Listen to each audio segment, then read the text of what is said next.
captifs, cherchez la délivrance auprès de Christ, notre Sauveur. Vos fers brisés montreront sa puissance, vous affranchir, c'est son bonheur. Proverbes chapitre 4, versets 18 et 19. Mais le sentier des justes est comme la lumière resplendissante, dont l'éclat augmente jusqu'à ce que le jour soit dans sa perfection. La voie des méchants est comme l'obscurité. Ils ne voient point ce qui les fera tomber.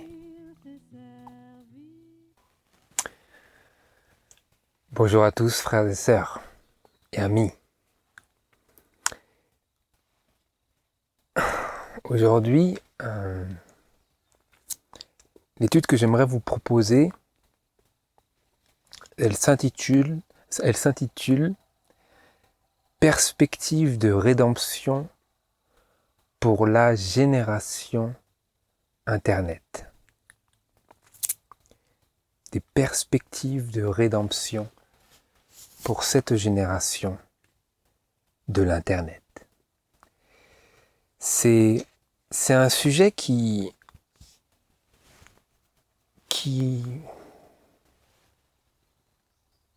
j'ai à cœur parce que je fais partie de cette génération et je sais combien c'est important pour cette génération d'avoir des perspectives de rédemption. Pas d'avoir des perspectives de mondanité, des perspectives d'ambition, des perspectives d'autodestruction, mais des perspectives de rédemption. D'une rédemption qui nous est proclamée dans la parole de Dieu, la Bible. D'avoir de telles perspectives à une telle époque qui nous est déclarée comme étant la préparation, le temps de préparation pour la seconde venue de Jésus-Christ. D'avoir de telles perspectives en une telle époque, c'est notre grand besoin. Parce que comme Jésus l'a lui-même annoncé, eh bien, à ce moment même où il s'apprête à revenir, à ce moment-là, à cette époque-là, c'est là où les hommes et femmes seraient tant enclins à oublier cette vue, cette vision et à avoir des perspectives tout autres que celles d'une rédemption par Dieu en Jésus-Christ. Et la raison pour laquelle cela me tient à cœur et que j'ai à cœur ces perspectives-là, pour cette génération-là, c'est parce que j'appartiens à cette génération et j'ai moi-même fait l'expérience de combien il est facile de perdre de vue ces choses-là même qui devraient accaparer notre vision et nos ambitions. Parce que Dieu ne dit pas à l'homme ambitieux de cesser d'être ambitieux, mais il dirige nos affections vers ce qui est digne de nos plus grandes ambitions. Mais pour que nous puissions nous saisir de ce vers quoi il dirige notre attention, eh bien cela requiert de la foi et de l'obéissance. Et ces deux-là, ces deux éléments-là, ces deux activités-là doivent être saupoudrés de soumission. Et donc généralement, quand nous n'avons pas de foi ou que nous n'avons pas d'obéissance, c'est parce que nous n'avons pas cette soumission. Et aujourd'hui, ce que j'aimerais que l'on fasse, c'est que l'on puisse, d'une part, discerner notre grand besoin comme faisant partie de cette génération-là, et comment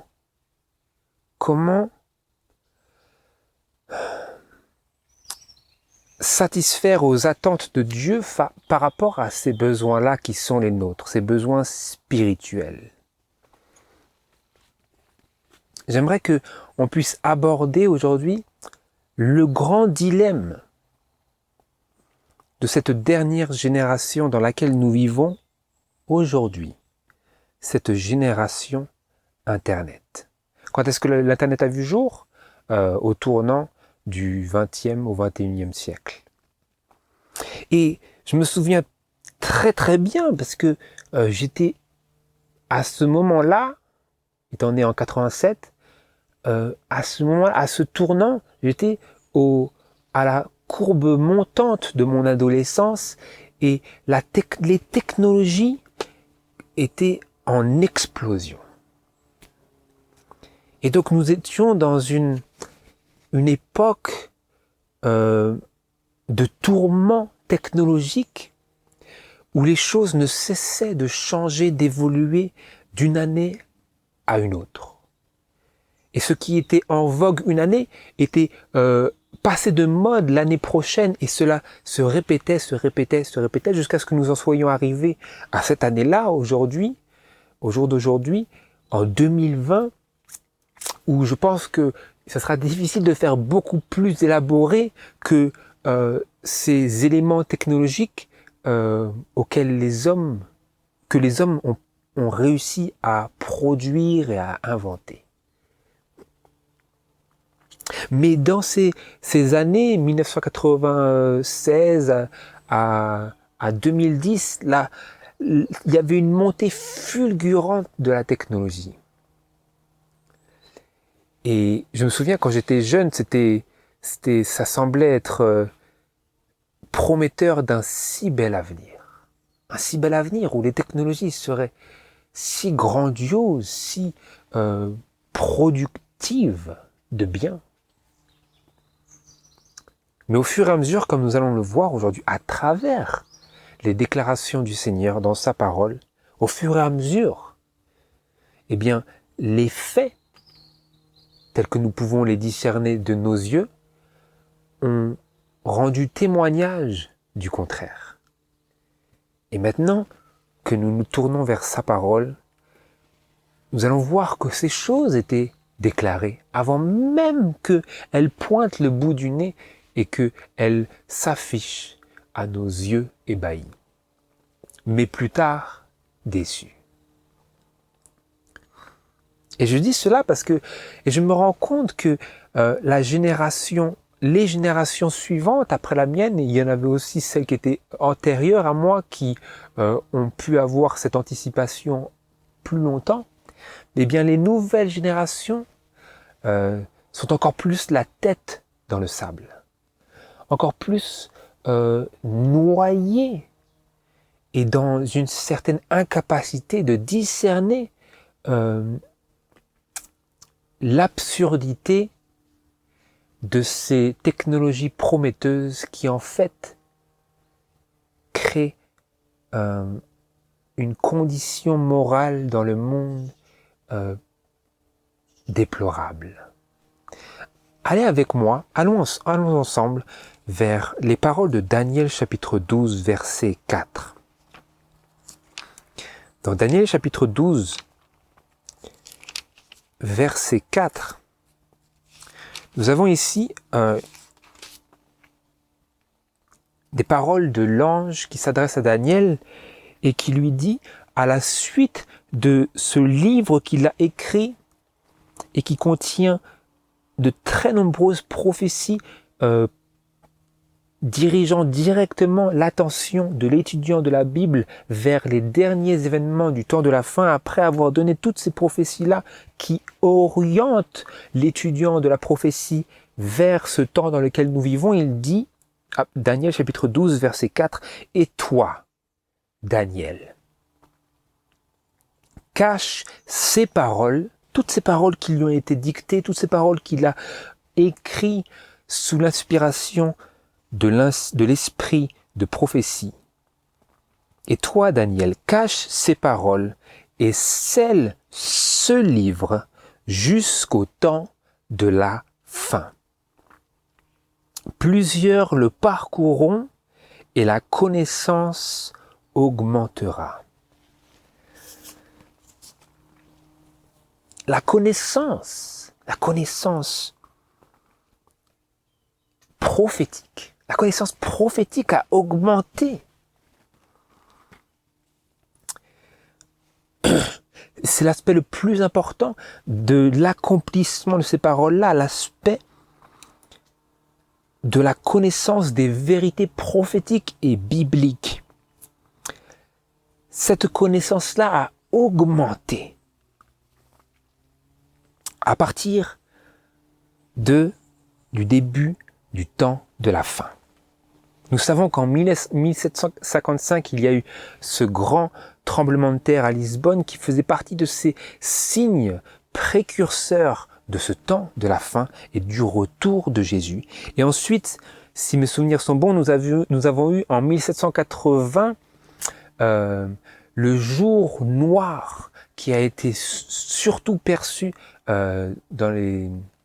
je crois que c'est dans la Nouvelle-Angleterre et à travers d'autres contrées aux alentours, et qui faisait aussi partie de ces signes prophétisés et annoncés par Jésus et confirmés dans l'Apocalypse chapitre 6. Et ensuite, nous avons eu le signe de 1833, la pluie des étoiles qui venait en effet aussi annoncer le retour de Jésus. Et ici, nous sommes confrontés à cette connaissance augmentée, et cette connaissance augmentée a tout particulièrement donné naissance au mouvement prophétique des trois anges, le mouvement adventiste, qui a commencé avec la prédication et l'œuvre de William Miller, et qui ensuite s'est poursuivi par ceux qui ont reçu la lumière sur le sanctuaire. Et ces choses-là ont progressé, et la connaissance n'a cessé d'augmenter, tout particulièrement à partir du livre de Daniel et du livre de l'Apocalypse. Ces deux livres se rejoignant et nous donnant main dans la main un message complet vis-à-vis des prophéties qui s'accompliraient dans les derniers jours. Et donc il dit à Daniel, cache ces paroles, scelle ce livre jusqu'au temps de la fin, et alors plusieurs le parcourront, et la connaissance augmentera. Mais la connaissance n'a pas simplement augmenté vis-à-vis des prophéties. La connaissance a aussi augmenté vis-à-vis de la technologie, de l'industrie, des arts et métiers, du savoir dans tous les domaines. La connaissance a augmenté, n'est-ce pas? Et quel est l'effet attendu de cette connaissance qui a augmenté? Vous avez ici une épée à double tranchant, parce que d'un côté, vous avez la connaissance prophétique qui augmente, qui a augmenté et qui augmente, en ce que les hommes, en parcourant ce livre et son compagnon, l'Apocalypse, sont illuminés. Et d'un autre côté, vous avez la connaissance qui augmente dans le monde vis-à-vis de tout ce qui n'est pas relié directement à Dieu.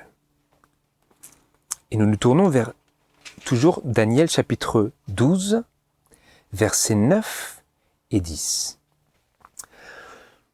Verset 9, et il dit, « Va Daniel, car ces paroles sont cachées et scellées jusqu'au temps de la fin.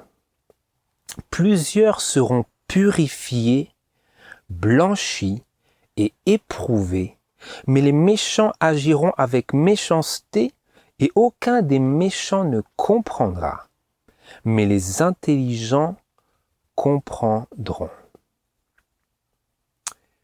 Comme je vous le disais, c'est une épée à double tranchant, avec deux sortes de connaissances. Une connaissance qui est purement inspirée, prophétique, biblique, et qui vise à quoi? À ce que plusieurs soient purifiés, blanchis et éprouvés. Car nous le lisons, verset 10, plusieurs seront purifiés, blanchis et éprouvés. Et à la fin de ce verset, il est écrit, les intelligents comprendront. Donc vous avez ici une connaissance qui mène ces personnes à être purifiées, blanchies et éprouvées. Ils comprennent, et cette compréhension qu'ils reçoivent ici à travers, non pas simplement le livre de Daniel, mais le livre de l'Apocalypse et les témoignages de l'esprit de prophétie, à travers cette connaissance augmentée, ils sont éprouvés, ils en sont purifiés, ils en sont blanchis. Et ils comprennent, ils sont intelligents, ou comme c'est écrit dans la Bible King James, ils sont sages. Ils sont sages. Mais, de l'autre côté, vous avez les méchants qui agissent avec méchanceté et qui ne comprennent pas. Et pourtant, il y a une multitude, une grande quantité de connaissances dans le monde. Mais si l'homme ne se saisit pas de la connaissance que Dieu a bien voulu augmenter à l'homme, eh bien, la connaissance qu'il acquiert, qu'il recherche, à laquelle il prend plaisir, elle le conduira à agir avec méchanceté et à ne pas comprendre. À ne pas comprendre ce que ceux qui sont sages et intelligents comprennent parce qu'ils sont prêts à être purifiés par Dieu, à être blanchis, à être éprouvés, à passer par le feu de l'épreuve. Ceux qui sont intelligents traversent cela. Et ils comprennent, mais ils en souffrent, mais Dieu les éprouve et les purifie.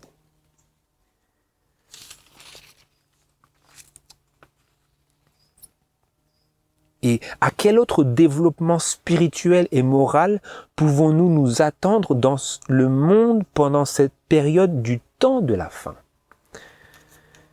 Nous savons en tant qu'adventistes du 7e jour que ce temps de la fin, ce n'est autre que 1798 lorsque le pape a été pris et emmené en captivité par ce fameux général Berthier sous les ordres de Napoléon.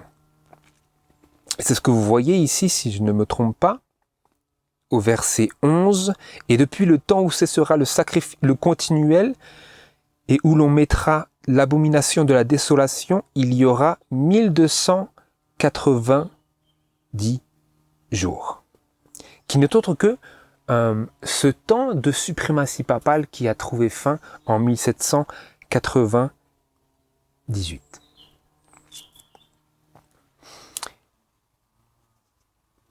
Et ensuite, nous nous tournons vers Matthieu chapitre 24. Matthieu chapitre 24.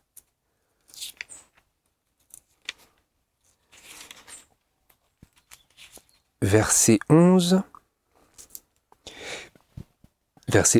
et 12. Quel autre développement spirituel, un développement spirituel et moral auquel nous pouvons nous attendre dans le monde pendant cette période du temps de la fin? Quel autre développement? Ou plutôt, quelle autre description de cette même réalité? Verset 11 de Matthieu chapitre 24. « Et plusieurs faux prophètes s'élèveront et séduiront beaucoup de gens, et parce que l'iniquité sera multipliée, la charité ou l'amour de plusieurs se refroidira. » Nous avons lu dans Daniel chapitre 12, verset 4, que la connaissance augmenterait. Et c'est tout particulièrement vrai de la connaissance prophétique du livre de Daniel.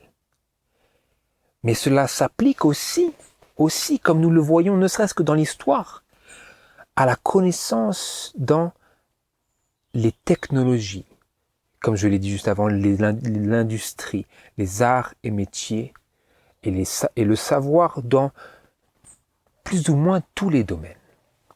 À partir de ce début du temps de la fin, en 1798, vous avez une explosion, tout particulièrement dans les États-Unis d'Amérique, une explosion des technologies, une explosion des moyens de transport avec la locomotive, avec l'avion je crois le premier vol a eu lieu au début du XXe siècle, et à partir de là, les avions de ligne ont vu le jour, et tout cet accroissement de connaissances vis-à-vis des moyens de transport était au début destiné aux arts de la guerre pour le corps militaire, et a ensuite été distribué, qu'on peut dire, pour le public.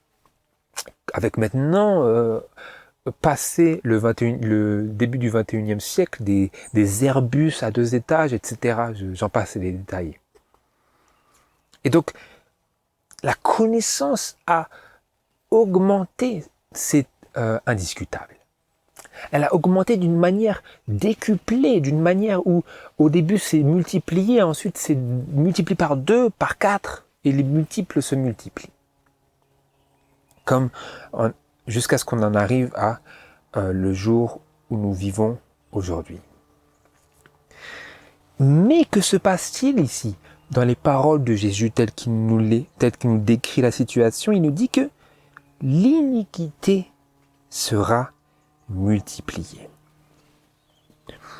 Donc pendant que toute cette connaissance dans la science, l'industrie, les arts et le savoir dans tous les domaines est extraordinairement décuplée, nous lisons que les hommes n'en sont pas améliorés, mais que l'iniquité est multipliée. Et donc j'en reviens à moi-même, mes attentes de cette connaissance qui, indéniablement, dans le milieu technologique, se augmentait et se multipliait. Mais en réalité, après avoir tant augmenté, ce que cela a fait, c'est que ce n'est pas la joie qui a augmenté de l'homme, ce n'est pas le bonheur de l'homme qui a augmenté. C'est l'iniquité qui a été multipliée. Comme nous pouvons le voir,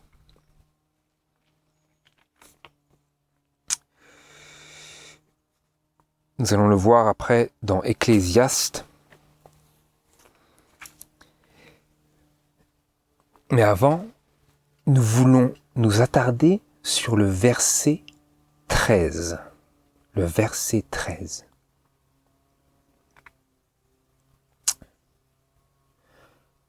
Hors de tout cela, du milieu de tout cela, de cette connaissance augmentée, qui semblait prometteuse, mais qui, au final, déçoit.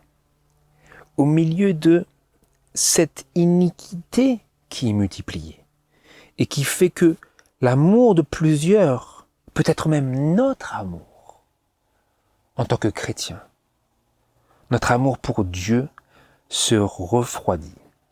Au milieu de tout cela, de cette connaissance qui en est allée jusqu'à, comme l'indique le titre de notre méditation, jusqu'à la création de l'Internet. Donc au début c'était à des fins militaires, mais maintenant c'est incontestablement un bien dont les hommes ont du mal à se passer. N'est-ce pas? L'Internet. Parce que moi-même, j'ai grandi dans cette augmentation des possibilités de l'Internet. Au début, c'était une connexion très lente et ça buguait et ça se coupait. Quand on avait tous la DSL. C'est pas fini d'ailleurs dans la campagne, c'est encore la DSL. Parce que quand bien même la connaissance augmente, vous aurez remarqué qu'elle augmente surtout dans les villes. Et c'est un fait qui nous renvoie vers notre méditation sur l'esprit de Caïn et la nécessité de sortir des villes. Mais c'est un autre sujet sur lequel nous avons déjà médité. Eh bien, ayant moi-même grandi, donc comme je le disais, dans cette génération Internet, eh bien je réalise que vivre sans l'Internet maintenant, cela devient une question. Je ne dirais pas que cela devient une nécessité, mais nous voulons savoir si nous pouvons le faire. Et si nous ne pouvons pas le faire, pourquoi ? Parce qu'il y a une nécessité aujourd'hui de ne pas se séparer du monde dans une telle mesure que nous les privons de la lumière que Dieu veut que nous reflétions aux autres. Donc dans ce sens-là, je ne pense pas que Dieu désire nous retirer cette bénédiction, parce que cela a été à de nombreux égards une bénédiction. Mais n'est-ce pas aussi, frères et sœurs, un danger? N'est-ce pas aussi, si nous ne savons pas nous en passer, que nous en devenons esclaves, une malédiction? Et donc, du milieu de tout cela, de cette condition de choses où la connaissance a tant augmenté que le bonheur de l'homme n'a pas été augmenté en parallèle, mais que l'iniquité a été multipliée, et bien au verset 13, nous lisons, « Mais celui qui aura persévéré jusqu'à la fin sera sauvé. » Celui qui aura persévéré jusqu'à la fin sera sauvé. Celui-là qui aura persévéré jusqu'à la fin, qui aura été éprouvé, qui aura été purifié, qui aura été blanchi, parce qu'il comprend, parce qu'il reçoit la connaissance de Dieu, la connaissance de la parole de Dieu, la connaissance de la volonté de Dieu, pas simplement des prophéties. Si ce n'était que des prophéties, je peux vous assurer qu'ils ne seraient que très peu éprouvés, mais là, il s'agit de personnes qui sont sages, ou intelligents, comme c'était marqué, qui reçoivent la sagesse de Dieu, comme nous allons le voir plus tard, et qui sont prêts à en être purifiés par cette parole. Ces personnes-là, ces intelligents-là, ces sages-là, comprennent, et celui-là qui aura persévéré jusqu'à la fin, celui-là sera racheté et délivré. Comme c'est marqué dans Daniel chapitre 12, verset 1, lorsqu'il s'agit du temps de détresse de Jacob. Eh bien, il est marqué que le peuple de Dieu sera délivré. après ce temps de détresse, à la fin de ce temps de détresse, il en sera délivré. C'est la promesse. Mais cette promesse est donnée à une condition, c'est celui qui aura persévéré.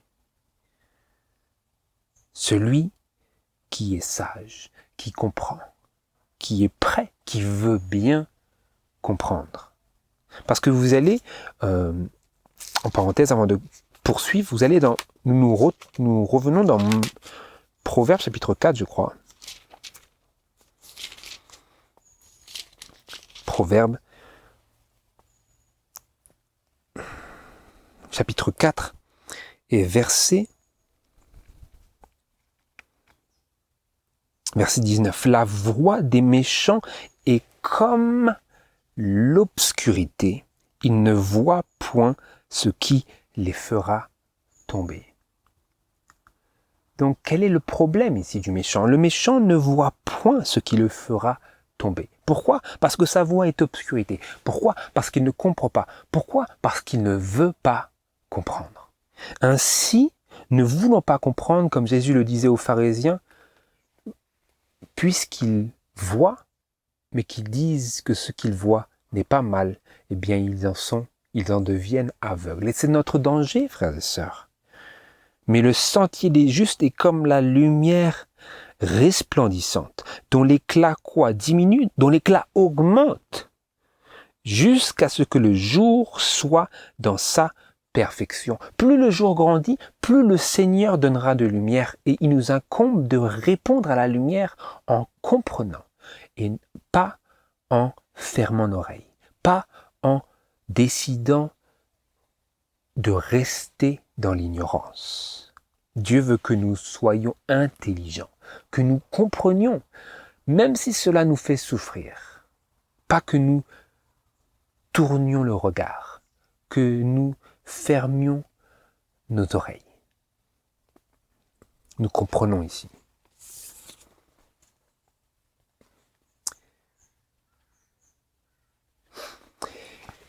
Et donc, frères et sœurs, nous voulons examiner quelques travers, ou plutôt, de manière générale, les travers et les dangers de la nouvelle société click et touch and go. De ces choses qui se font si rapidement, de ces choses auxquelles nous avons accès si facilement. Nous voulons examiner cela. Pouvons-nous discerner des éléments et des caractéristiques de cet environnement du temps de la fin qui sont une entrave à notre développement spirituel et à notre intégrité chrétienne? Pouvons-nous discerner des éléments et des caractéristiques de cet environnement du temps de la fin qui représente pour nous, pour notre développement spirituel et notre intégrité chrétienne, une entrave? Qu'est-ce qui représente une entrave pour notre développement spirituel? Qu'a produit cette surabondance de savoir et de possibilités technologiques? Qu'a produit cela? Qu'est-ce que ces choses ont réellement produit? Vous allez avec moi maintenant dans Ecclésiaste, le passage auquel j'ai fait allusion tout à l'heure. Ecclésiaste, chapitre 1. Ecclésiaste, chapitre 1, et versets 12 et 14 et 16 et 18, c'est celui qui nous intéresse. Mais ici, dans le contexte, vous avez le roi Salomon qui nous parle de son expérience et qui nous montre que lui, il a voulu goûter à tout cela et ce que cela lui a amené. Qu'est-ce qu'il en a retiré concrètement? L'Ecclésiaste, chapitre 1, verset 12. Moi, l'Ecclésiaste, j'ai été roi sur Israël à Jérusalem. Et j'ai appliqué mon cœur à rechercher et à sonder avec sagesse tout ce qui se fait sous les cieux C'est là une occupation pénible que Dieu a donnée aux hommes afin qu'ils s'y exercent. J'ai vu tout ce qui se fait sous le soleil. Et voilà, tout est vanité et tourment d'esprit. Verset 16. J'ai parlé en mon cœur et j'ai dit, voici j'ai grandi et surpassé en sagesse tous ceux qui ont été avant moi sur Jérusalem, et mon cœur a vu beaucoup de sagesse et de science, ou en d'autres termes de connaissance. Et j'ai appliqué mon cœur à connaître la sagesse et à connaître la sottise et la folie. Mais j'ai connu que cela aussi était un tourment d'esprit. Car, notons bien, car avec beaucoup de science ou de connaissance, parce que c'est le sens du mot, car avec beaucoup de connaissance, il y a beaucoup de chagrin. Et celui qui accroît sa science ou sa connaissance, accroît sa douleur. Qu'est-ce que nous faisons lorsque nous accroissons, que nous augmentons notre connaissance, notre science? Nous augmentons notre douleur. Pourquoi est-ce une douleur? Parce que connaître la sottise et la folie ne fait que créer un tourment d'esprit. Pourquoi est-ce un tourment d'esprit? Parce que vous en devenez séparés de Dieu. Vous vous séparez de Dieu non pas parce que Dieu a changé, mais parce que vous avez rempli votre tête, votre intelligence de bêtises, de folie, de sottises, de choses qui sont vaines. Quelque chose qui est vain, qu'est-ce que c'est? C'est quelque chose qui est stérile, mais pas simplement cela. C'est quelque chose qui détruit. Les choses qui sont vaines dans ce monde, elles ne sont pas neutres sur nous. Elles détruisent, elles sapent les principes chrétiens de celui qui s'y adonne. Donc, retirons cette leçon qu'il nous donne. Qu'est-ce qu'il a connu après avoir appliqué son cœur à connaître pas simplement la sagesse, mais la sottise et la folie? Il a connu que cela aussi était un tourment d'esprit. Parce qu'avec beaucoup de science ou de connaissance, il y a beaucoup de chagrin.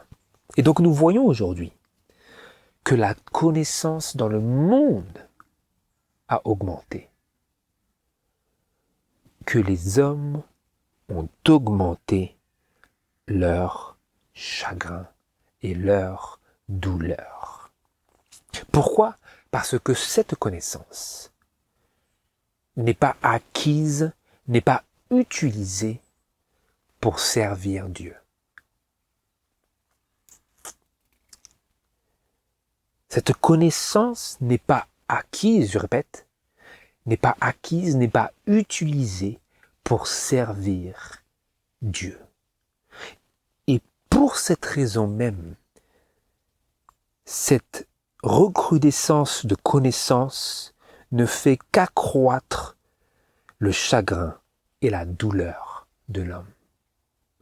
Quoi qu'on en fasse, tant que cette connaissance n'est pas une connaissance qui est en harmonie avec la connaissance de Dieu et la sagesse de Dieu, et n'est pas une connaissance qui est recherchée, qui est produite, qui est acquise pour servir Dieu, pour aimer Dieu, cette connaissance ne sera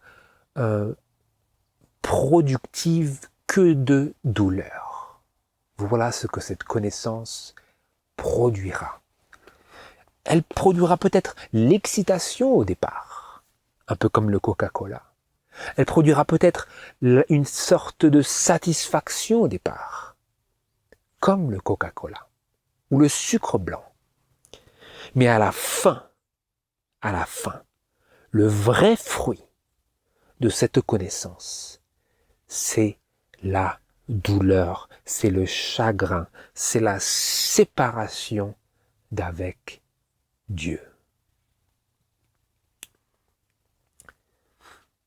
Voilà les travers, les dangers et les tourments de la nouvelle société click et touch and go et swap sur la tablette. Si cette connaissance-là n'est pas recherchée, n'est pas produite, n'est pas acquise avec Dieu à l'esprit, je précise, avec Dieu à l'esprit, ce sera vain. Ce sera vain, ce sera pas simplement neutre, ce sera vain destructeur. Ce sera vain, futile, stérile et dangereux. Avilissant.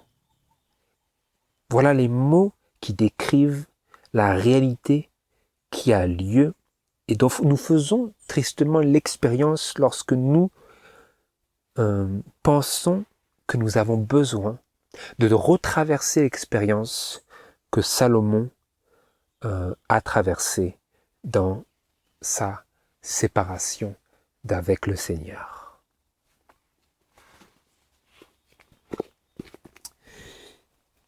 Et donc, je réitère la question, qu'a produit cette surabondance de savoir et de possibilités technologiques?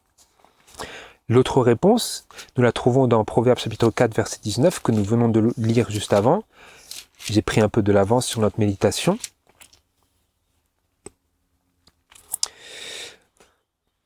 Proverbe 4, verset 19, « La voie des méchants est comme l'obscurité, ils ne voient point ce qui les fera tomber. » Cela a créé cette surabondance de savoir et de possibilités technologiques, a créé l'obscurité spirituelle et morale de telle manière que le méchant ne voit point ce qui le fera tomber.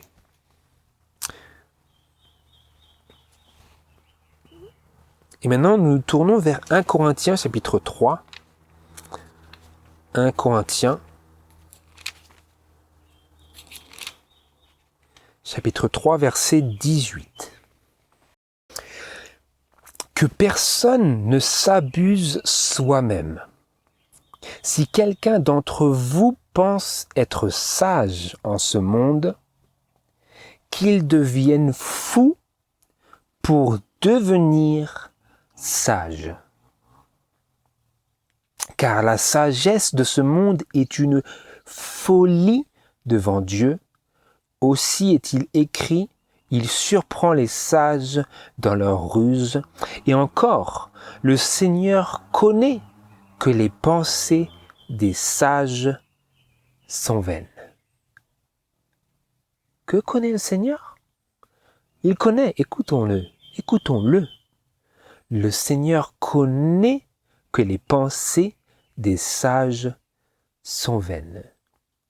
Nous avons ici des personnes qui ont une science, qui ont une sagesse, mais ce n'est pas la sagesse de Dieu, c'est la sagesse de ce monde. Et Dieu sait que les pensées de ces sages-là, de ces sages mondains, leurs pensées sont vaines. Vous avez peut-être remarqué, de nos jours, il y a beaucoup de présentations de sagesse. Vous avez peut-être été confronté à ces TED Talks ou quoi que ce soit. Il y a tellement de choses, ça ne sert à rien que je fasse une liste parce qu'il y en aura probablement le centuple en plus. Ces hommes, ces personnages, ces présentations, ces vidéos, ces visions, ces hommes, le Seigneur connaît que leurs pensées sont vaines. Et donc, si leurs pensées sont vaines, et que ces hommes produisent un format vidéo de leur sagesse, de leur science, de leur connaissance, qui est, selon Dieu, qui seul est sage, vaine. Est-ce qu'il est sage pour nous de visionner, d'écouter de telles personnes, de tels organismes, de telles entreprises, quoi que ce soit, de telles chaînes, comme on appelle aujourd'hui? La sagesse de ce monde est une folie devant Dieu. Et donc, il ne faut pas que je m'abuse, dit le Seigneur, que personne ne s'abuse soi-même, que personne ne se trompe lui-même par des mauvais raisonnements. Si quelqu'un d'entre vous pense être sage en ce monde, dit-il, s'il pense être sage en ce monde, selon la sagesse de ce monde, s'il pense que la sagesse de ce monde va le rendre sage, le Seigneur dit quoi? Qu'il devienne fou pour devenir sage, vraiment sage. S'il veut vraiment devenir sage, il va falloir qu'il devienne fou selon la sagesse de ce monde, afin qu'il devienne vraiment sage selon la sagesse de Dieu. Donc, qu'est-ce que cela veut dire concrètement, frères et sœurs? Concrètement, j'attire votre attention vers cette pensée que très souvent, nous nous approchons ici du cœur de la question. Mais petit à petit, nous nous en approchons petit à petit. Très souvent, la sagesse, la connaissance, qui nous pensons nous sera profitable, se trouve être la source de notre chagrin et de nos angoisses. Pourquoi? Pourquoi? Parce que, comme c'est écrit, la sagesse de ce monde est une folie devant Dieu. Elle semblait profitable. Elle semblait désirable. Tout comme le fruit de l'arbre de la connaissance du bien et du mal semblait profitable et désirable à Ève.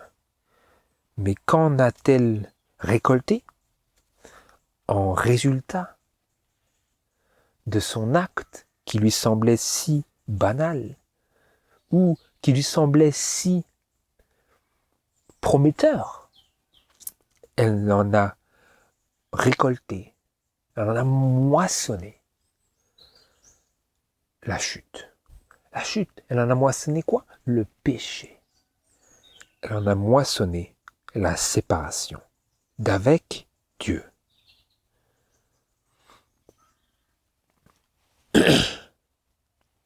Et il y a ici un adage d'un auteur, d'un poète anglais qui s'appelle Thomas Gray, qui dit « Where ignorance is bliss, 'tis folly to be wise », qui se traduit comme cela, où l'ignorance et la béatitude, il est fou d'être sage.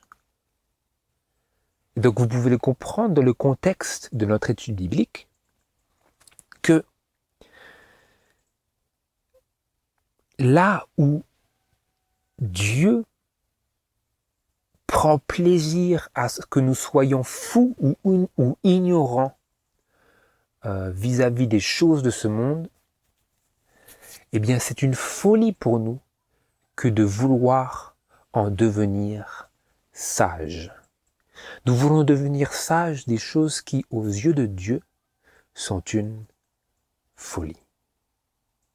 Et donc, vous voyez, nous arrivons à bien distinguer les lignes de démarcation entre la sagesse de Dieu et la sagesse du monde, qui est une folie aux yeux de Dieu. Et l'équivalent français de cet extrait du poète, c'est le proverbe « Moins on en sait, mieux on se porte ». Alors faut faire très attention parce que c'est un proverbe et il ne sort pas de la parole de Dieu. Mais si vous le mettez dans le contexte de ce que nous venons de lire, cela a un sens dans le sens où moins on en sait de la sagesse du monde et mieux on se porte. Moins on en sait, mieux on se porte. Il faut faire attention parce que le tranchant inverse, c'est de croire que ce qui est l'esprit d'ailleurs de l'homme méchant et rebelle, c'est de croire que moins on en sait sur la volonté de Dieu, mieux on se porte. Ce qui est faux. Parce que moins nous en savons sur la volonté de Dieu, afin de ne pas la pratiquer, la mettre en pratique, et plus nous sommes dans l'obscurité. Alors certes, nous avons peut-être moins de souffrance vis-à-vis de cette épreuve du feu dans lequel la parole de Dieu nous plonge lorsque nous sommes confrontés à la volonté de Dieu d'une part et notre volonté de la chair d'autre part. Peut-être que, en étant dans l'obscurité de la voie des méchants, nous ressentons une sorte de soulagement et nous pourrions être portés à penser que nous nous portons mieux parce que nous en savons moins sur cette sainte et élevée, cette sainte volonté de Dieu, élevée et noble au-dessus des cieux. Mais c'est faux. C'est faux. C'est vrai dans l'autre sens, c'est vrai dans le sens où moins nous en savons, moins nous sommes colorés, moins nous sommes entachés par la sagesse de ce monde, et mieux nous nous emportons. Et le plus nous serons à même d'apprécier la parole de Dieu et la sagesse qui vient de Dieu. Et donc, frères et sœurs, quels conseils nous sont donnés pour faire face aux dangers et aux pièges de cette génération Internet? Quels conseils trouvons-nous dans la parole de Dieu pour affronter ces dangers et ces pièges et y résister? Nous nous tournons vers Proverbes chapitre 4. Proverbes chapitre 4.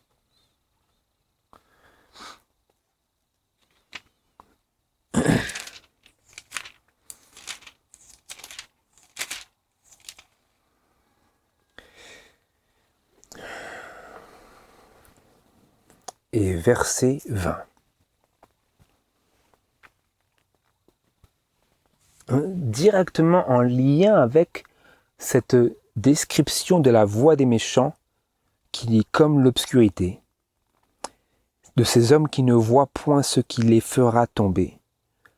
Dieu nous dit, mon fils, sois attentif à mes paroles. Incline ton oreille à mes discours, qu'ils ne s'éloignent pas de tes yeux, garde-les dans ton cœur, car ils sont la vie de ceux qui les trouvent et la santé de tout leur corps. Que devons-nous faire si nous ne voulons pas marcher dans l'obscurité? Si nous voulons être sur le sentier des justes, pour que la lumière resplendissante augmente de jour en jour dans notre expérience, il nous faut être attentifs aux paroles de Dieu. Être attentifs aux paroles de Dieu, comment? En ne pas les laissant s'éloigner de nos yeux, en les gardant dans notre cœur.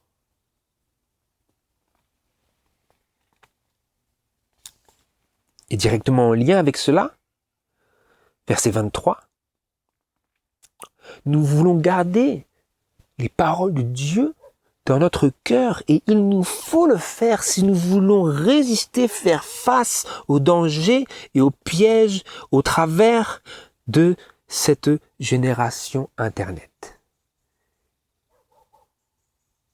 et de toutes ces tentations qui sont liées à cette nouvelle société. Verset 23, garde ton cœur plus que toute autre chose qu'on garde.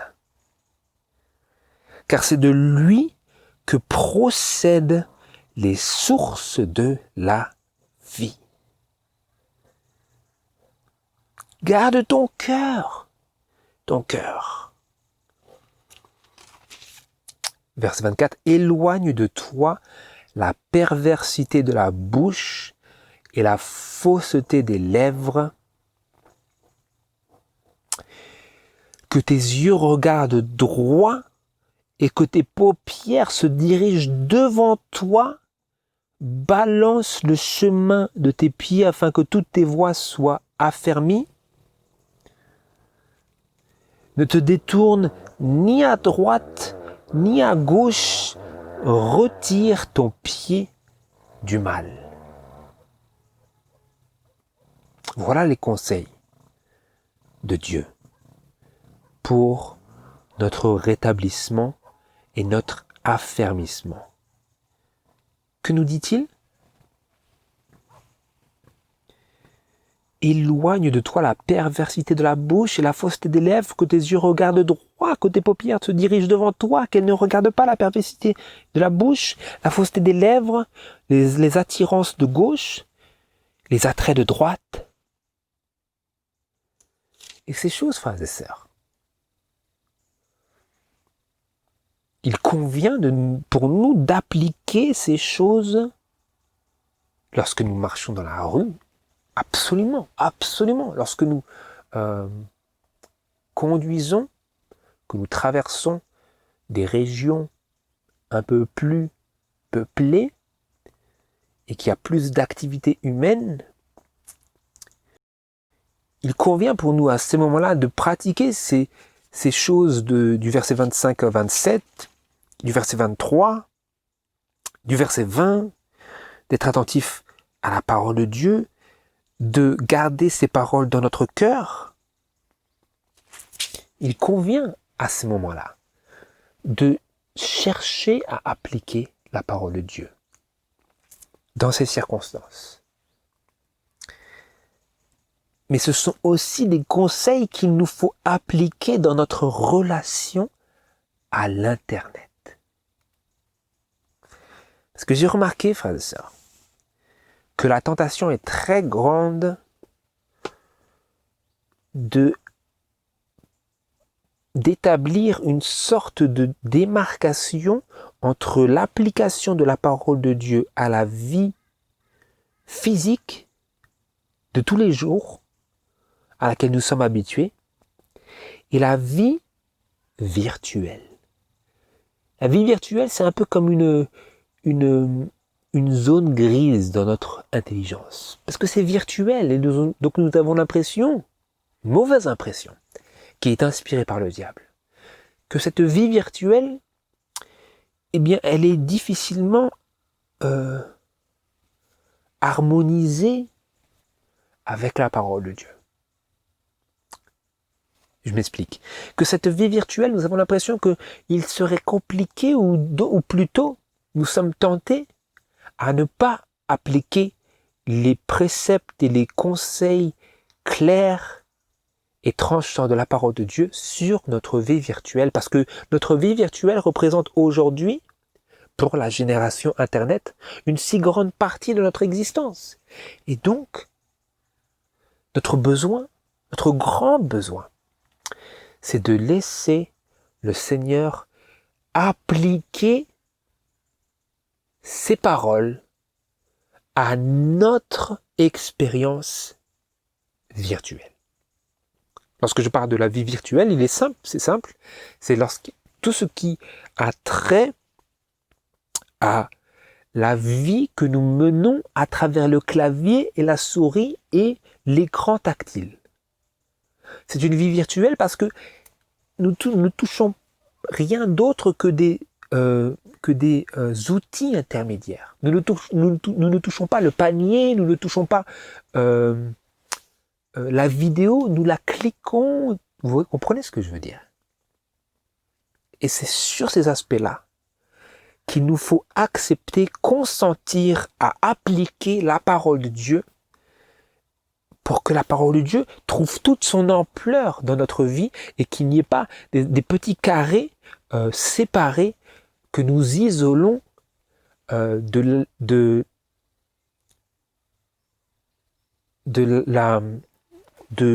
l'effet pénétrant de la parole de Dieu. Qu'est-ce qui est écrit? Éloigne de toi la perversité de la bouche. Est-ce que j'écoute cela? Est-ce que je regarde cela? La fausseté des lèvres. Est-ce que j'écoute cela? Est-ce que je regarde cela? Ne te détourne ni à droite ni à gauche, retire ton pied du mal.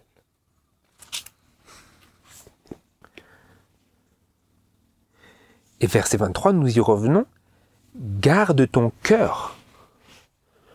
Garde ton cœur plus que toute autre chose qu'on garde. Plus que toute autre chose qu'on garde. À quel point devrions-nous garder notre cœur? Plus encore que ton compte en banque. À ce point-là, tu devrais garder ton cœur. Plus encore que ta voiture, tu devrais garder ton cœur. Plus encore que ton téléphone, tu devrais garder ton cœur.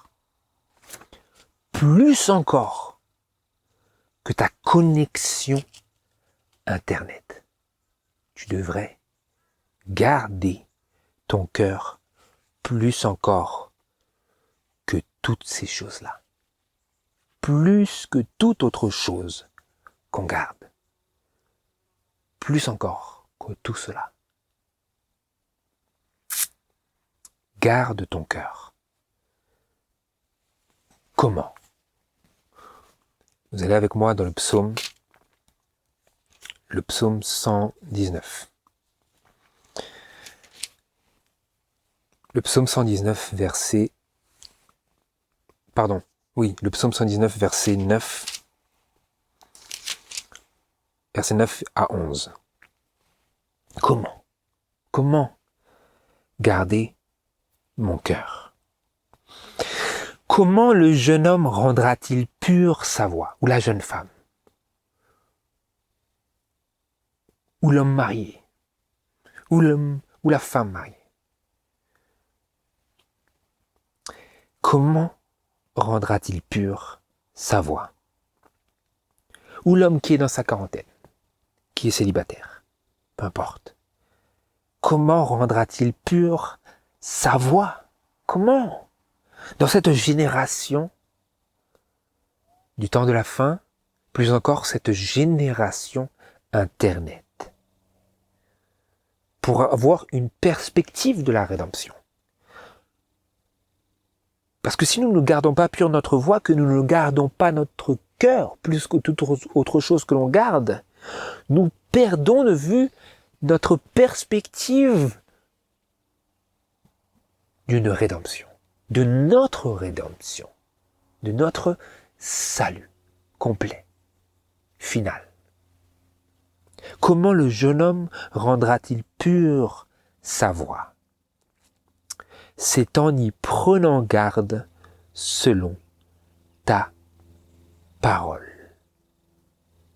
En prenant garde à ma voix selon la parole du Seigneur. Donc, il nous incombe, frères et sœurs, de garder ces choses en mémoire que nous avons contemplées aujourd'hui, en rapport direct, en lien direct avec notre relation aux événements quotidiens de la vie. notre relation aux personnes que nous fréquentons, notre relation à l'Internet que nous utilisons. C'est en y prenant garde, selon ta parole, que l'homme rendra pure sa voie. Je te cherche de tout mon cœur, je te cherche. Voilà comment garder mon cœur, plus que toute autre chose qu'on garde. Je te cherche de tout mon cœur. Ne me laisse pas égarer loin de tes commandements. Ne me laisse pas égarer, loin, loin, comme une brebis qui a perdu le troupeau. Oh, elle est loin, elle n'entend plus rien. Elle n'entend plus rien. Et dans le brouillard, le noir, la pluie, elle est perdue. Comment ne pas arriver là? Voilà le langage de la brebis qui ne va pas se perdre. Je te cherche de tout mon cœur. J'écoute chaque petit instant de ta voix, chaque petit ton, chaque infime son de toi. J'écoute. Je te cherche de tout mon cœur, ne me laisse pas égarer loin de tes commandements. Verset 11. J'ai serré ta parole dans mon cœur. Voilà comment garder mon cœur. J'ai serré ta parole dans mon cœur, afin de ne pas pécher contre toi, afin de ne pas m'égarer loin de toi. Serrer ta parole dans mon cœur. Il n'y a pas d'autre moyen. Pas d'autre moyen, frères et sœurs. Il n'y a pas de magie à cela. Mais il y a des miracles lorsque nous obéissons, lorsque nous exerçons notre foi, lorsque nous nous soumettons au Seigneur. Et maintenant, dans le psaume 101, je me permets d'aller plus en détail ici parce que je n'ai pas vraiment d'auditoire. Hein. Vous pouvez mettre une pause sur cette vidéo. C'est une vidéo que vous pouvez regarder notamment. Je pense, par la grâce de Dieu, que vous pouvez visionner cela. Mais attention, frères et sœurs, vous savez ce qu'il y a à droite et à gauche. Ne te détourne pas, ni à droite, ni à gauche. Le psaume 101. 101, versets 3 à 7. Et là, frères et sœurs, là, nous sommes éprouvés. C'est ce à quoi je faisais allusion au début, vis-à-vis de ces paroles de Daniel chapitre 12, versets 9 et 10. Où nous avons des personnes qui comprennent, les intelligents, les sages, ceux qui brillent, ceux qui écoutent la parole. Et ces personnes-là sont éprouvées, purifiées, blanchies. Par quoi? Par le sang de l'agneau. Oui. Mais comment en pratique? Par l'eau de la parole. Blanchi, lavé par l'eau de la parole. Hein? Lorsque vous lavez un vêtement. Vous imitez un agent blanchisseur. Mais l'agent blanchisseur a besoin d'être remué avec l'eau. Et c'est la parole qui fait cela. La parole, elle va imprégner le sang de Jésus-Christ en nous.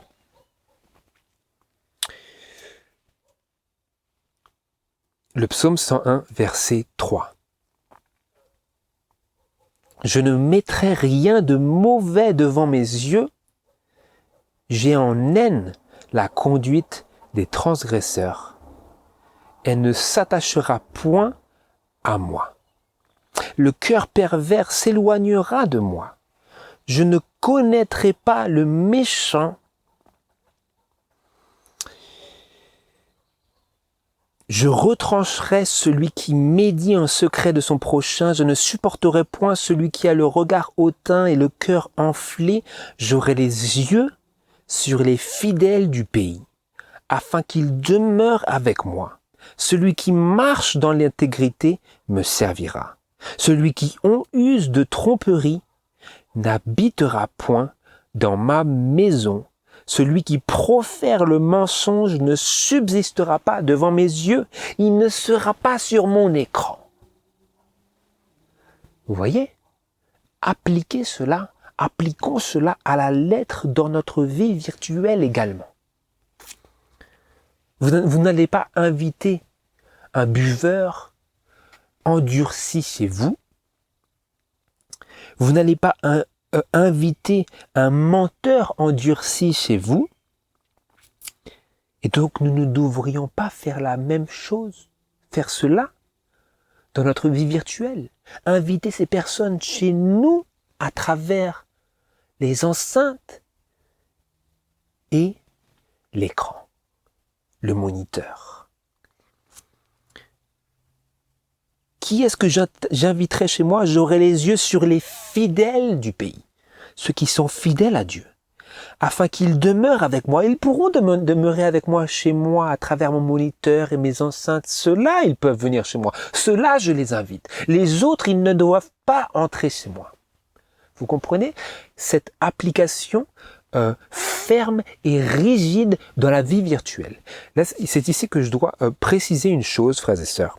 Ces paroles-là, que nous venons de lire, dans le psaume 101, versets 3 à 7. Il nous faut appliquer avec tact, avec compassion et avec fermeté ces paroles-là vis-à-vis des personnes que nous sommes amenés à fréquenter dans notre vie de tous les jours.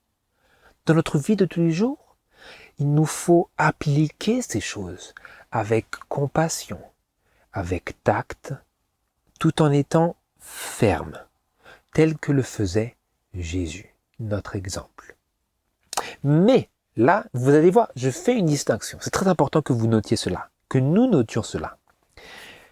Mais ces paroles-là, vis-à-vis de notre utilisation de l'Internet, vis-à-vis de notre vie virtuelle, qui est tout à fait différente parce que elle ne communique pas les traits du visage ou le ton de la voix. Dans ces aspects-là, il nous faut pratiquer, appliquer ces paroles avec une fermeté rigide et déterminée quand il s'agit de notre utilisation de l'Internet. Il faut examiner vraiment, frères et sœurs. Il n'y a pas de temps pour le tact. Nous faisons toujours preuve de tact, mais lorsque vous êtes confronté à ces tentations de l'Internet, il faut être rigide, ferme, parce que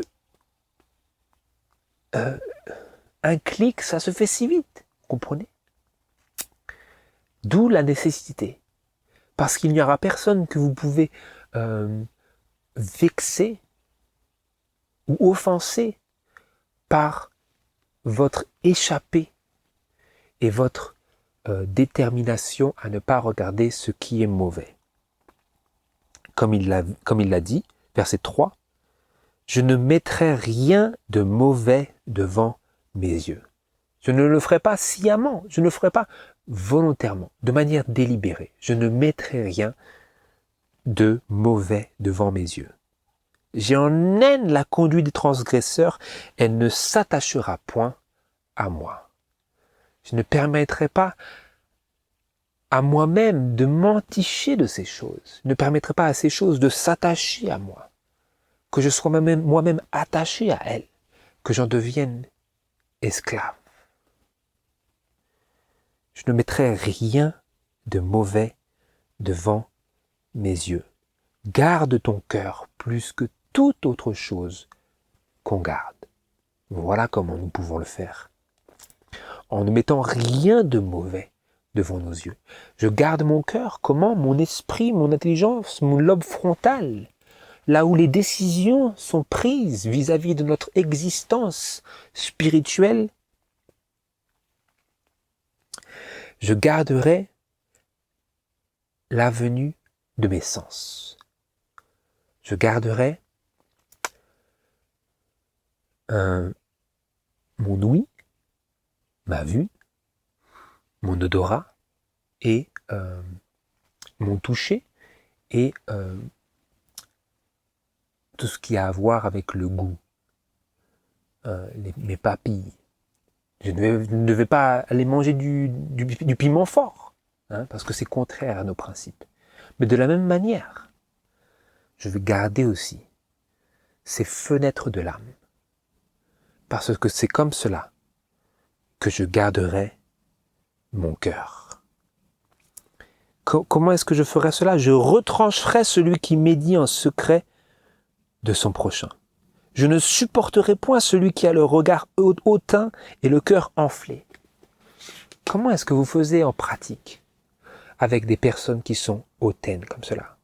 Eh bien, je vais vous dire, frères et sœurs, j'essaie de diriger leurs activités, tant que je peux, vers ce qui profite.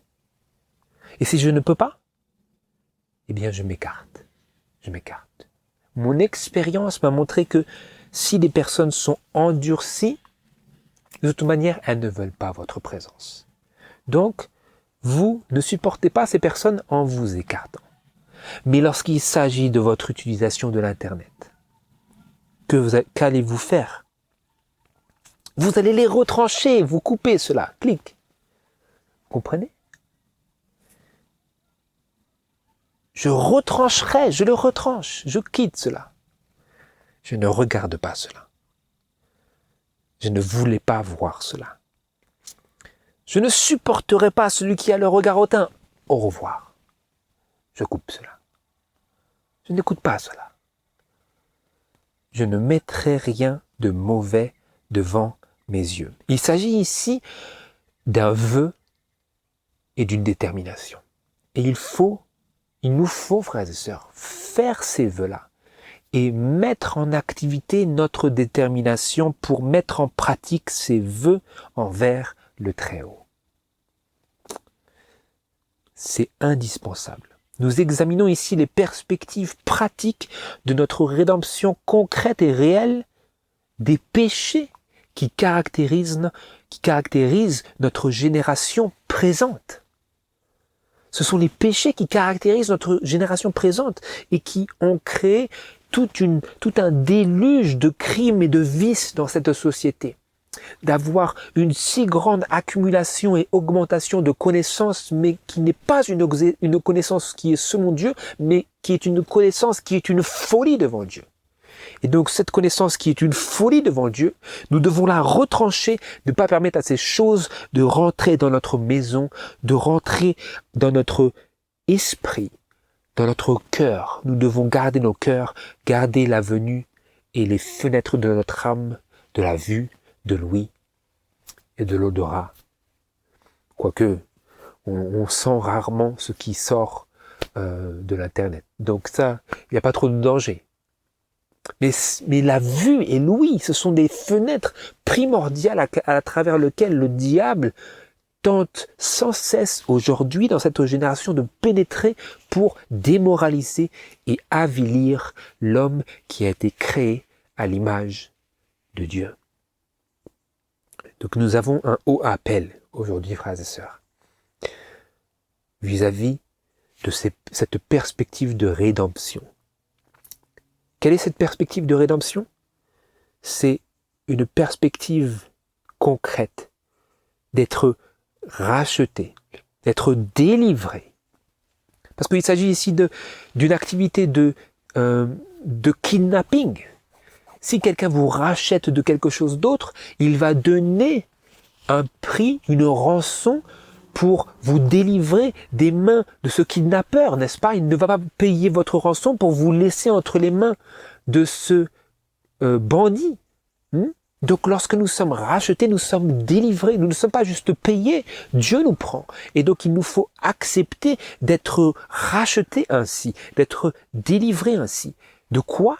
Pas de manière incertaine et féerique de quelque chose qu'on ne sait pas vraiment. Nous voulons la rédemption, mais nous ne savons pas de quoi nous voulons être rachetés. Non, des péchés précis et clairs qui caractérisent notre génération présente. Vous les voyez aujourd'hui, les jeunes, ils sont comme ça. Ils sont comme ça. Des fois, j'ai peur qu'ils vont se faire écraser par les voitures.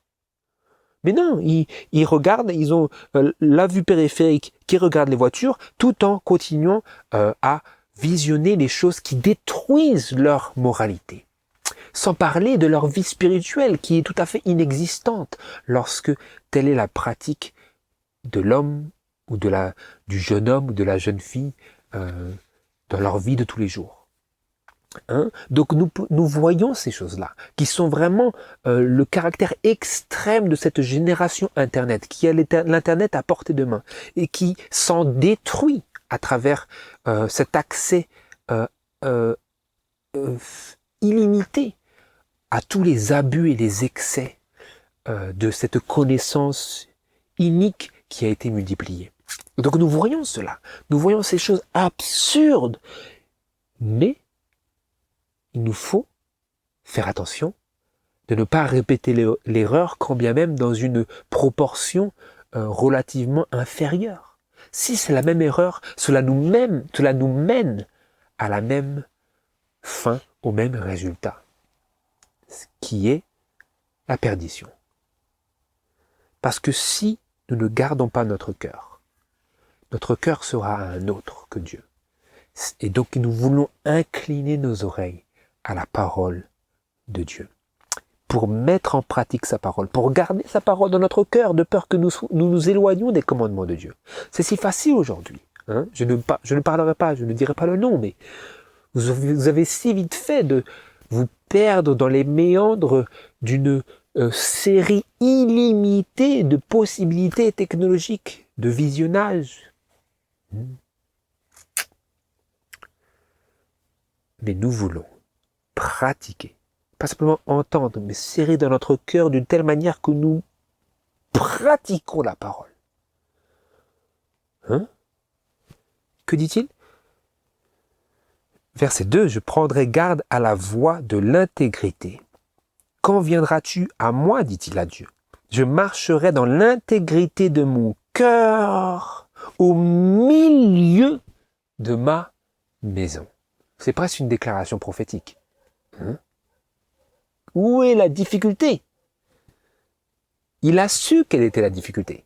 Parce que lorsqu'il était dans son temple royal, dans son palais royal, David, le roi David, il a regardé, il a vu et il a observé cette femme dénudée, Bathsheba.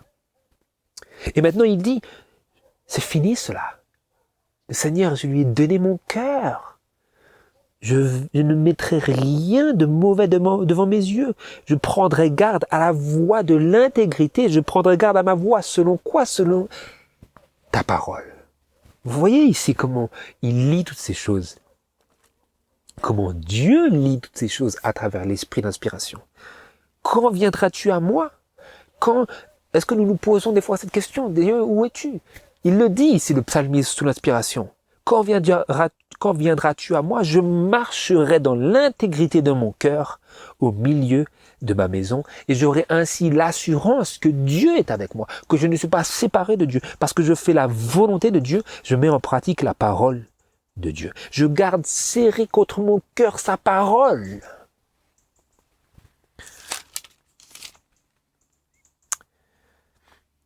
Afin de ne pas pécher contre toi. Je marcherai dans l'intégrité de mon cœur au milieu de ma maison. J'ai en haine la conduite des transgresseurs. Elle ne s'attachera point à moi. J'en serai séparé. Ces choses-là n'auront pas une influence sur moi. Je ne permettrai pas. Tel est le langage de l'enfant de Dieu qui a décidé d'être illuminé par la parole de Dieu et par sa sainte volonté. Et donc, puisse donc, frères et sœurs, à la lumière de toutes ces choses que nous avons méditées aujourd'hui et contemplées, puisse la prière de notre cœur s'accorder avec les paroles suivantes du psaume 130. Psaume 130, le psaume entier. Ô Éternel, je t'invoque des lieux profonds. Seigneur, écoute ma voix. que tes oreilles soient attentives à la voix de mes supplications. Éternel, si tu prends garde aux iniquités, Seigneur, qui subsistera?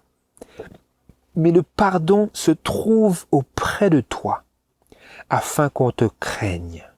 J'ai attendu l'Éternel. Mon âme l'a attendu, et j'ai eu mon espérance en sa parole. Mon âme attend le Seigneur, plus que les sentinelles n'attendent le matin. Israël, attends-toi à l'Éternel, car la miséricorde est auprès de l'Éternel, et la rédemption se trouve en abondance auprès de lui. Et lui-même rachètera Israël de toutes ses iniquités.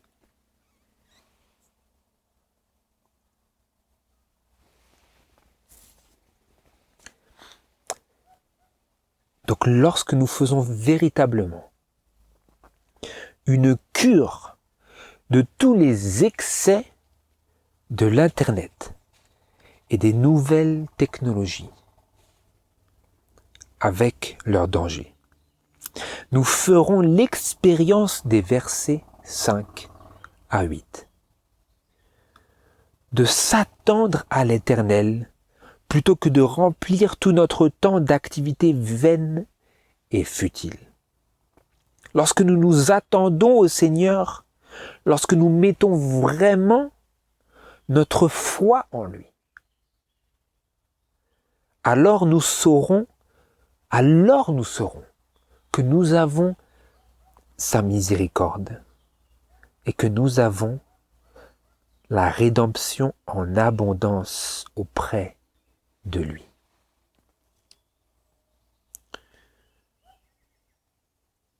Lorsque notre attente est non pas vers un moment d'excitation, un moment de divertissement, un moment de relaxation, tel que nous nous y sommes peut-être accoutumés en ces derniers jours du temps de la fin, de cette génération Internet. Lorsque notre attente n'est pas vers ces choses-là, mais que notre attente est vers Dieu, vers Jésus. Lorsque notre attente de Jésus